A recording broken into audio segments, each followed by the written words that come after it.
আমরা এমনও দেখেছি ব্যালকনিতে দাঁড়িয়ে থাকা শিশুও কিন্তু হেলিকপ্টারের গুলির মাধ্যমে বিদ্ধ হয়েছে।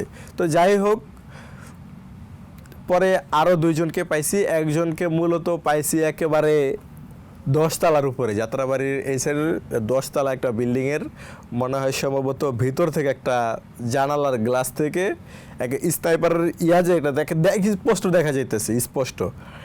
তো তখন ওই ছেলেরে আমরা তখন একটা সেনাবাহিনীর সাহায্য নিচ্ছি যে স্যার ওই দেখেন ওই যে ওই লোকটা উপর থেকে গুলি করতেছে, আপনারা প্লিজ ওনাকে থামান, উনি কিন্তু অনেক ছেলেদেরকে আহত করছে, খুন করছে। পরে আর একটা দেখছি এসে 5 তলা থেকে উনিও ওই যে ড্রোনের কথা বললাম, উনি ওই ড্রোন উড়ে দেখতেছে আর ওদেরকে ইনফরমেশন দিতেছে। এই 3 জন লোকই মূলত, এই 3 জন লোক যে উনি যে ড্রোন উড়ে ওনাদেরকে ইনফরমেশন দিতেছে আর ওনারা টার্গেট ফিলিং করেছে। আর ওরা আপনাদের টিম পুরোপুরি যেই টিম ছিল পুলিশের তাদেরকে খুঁজতে আপনারা সফল হয়েছিলেন। আমরা তো ভাগ হয়েছি, কারণ একসাথে থাকলে ওরা তো দেখে দেখে গুলি করতেছে।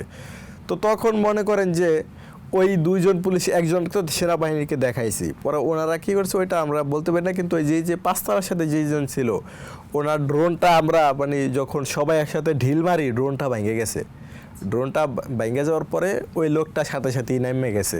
পরে ওনারকেও খোঁজার জন্য অনেকগুলো ছেলে মানে বিল্ডিংয়ের যে আশপাশ গলিগুলো আছে ওগুলোতে ঢুকছে খোঁজার জন্য।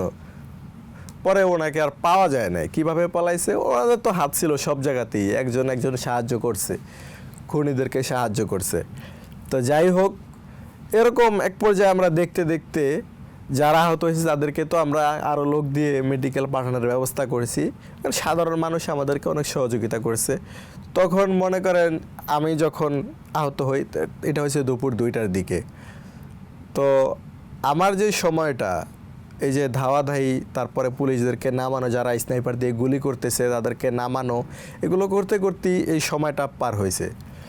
তো একটা পর্যায়ে যখন তাদেরকে সরানো হইল তখন ছাত্ররা আরও বিক্ষুব্ধ হয়ে যাত্রাবাড়ি থানার সামনে উপস্থিত হয়েছে সবাই, এবং কি থানার ভিতরে যাওয়ার জন্য প্রস্তুতি নিচ্ছে। তখন ওখানে আমাদেরকে সেনাবাহিনী আটকাইছে যে তোমরা ভিতরে যাও না, আমরা দেখতেছি বিষয়টা আসে আমাদের। এখন ছেলেরা তো উত্তপ্ত, কারণ এই যে 3 জন স্নাইপার মিলে কিভাবে খুনগুলো করছে, যারা যেভাবে পাইছে গুলি করছে, চোখের সামনে পাখির মতো মানুষ আমরা তো দেখছি মাথায় হাত দিয়ে ছেলেটা দৌড়াচ্ছে, পিঠে হাত দিয়ে পড়ে রয়েছে, মানে কি একটা অবস্থা আমার চোখের সামনে। এখন এরপরে আরো ভয়াবহ ঘটনা এখন সামনে, আমি যেটা বলতেছি। তো সেনাবাহিনীরা আমাদেরকে গার্ড দিছে, ছাত্র জনতারা সামনে উপস্থিত হয়েছে, সবাই একসাথে স্লোগান দিচ্ছে, সংগ্রাম করছে। তখন সেনাবাহিনী আমাদেরকে বাধা দেওয়ার এক পর্যায়ে পুলিশগুলো তাদের পিছনে ঘেরাও হয়েছে। এটা তো থানার ভিতরে, আমরা তো থানার বাইরে মেইন গেটের সামনে, আমিও একবারে মেইন গেটের সামনেই ছিলাম। তো এক পর্যায়ে পুলিশরা মানে ভিতর থেকে সাউন্ড গ্রেনেড মারছে, সাউন্ড গ্রেনেড মারার পরে ছত্রভঙ্গ হয়েছে। এমন সময়ই সেনাবাহিনী গেট ছেড়ে দিছে, গেট ছেড়ে দেওয়ার পরে এটা ভিডিও আছে, দেখতে পারবেন। সেনাবাহিনীর সদস্যরা কি আপনাদের সাথে ছিলেন? হ্যাঁ, তারা যে গেটটা মানে একসাথে দাঁড়িয়ে যে গার্ড দিছিল গেটটা, তারা গার্ডটা ছেড়ে দিছে, এবং পুলিশগুলো সাথে সাথে বের হয়ে আসছে, বের হয়ে মানে এলো পাথারি গুলি।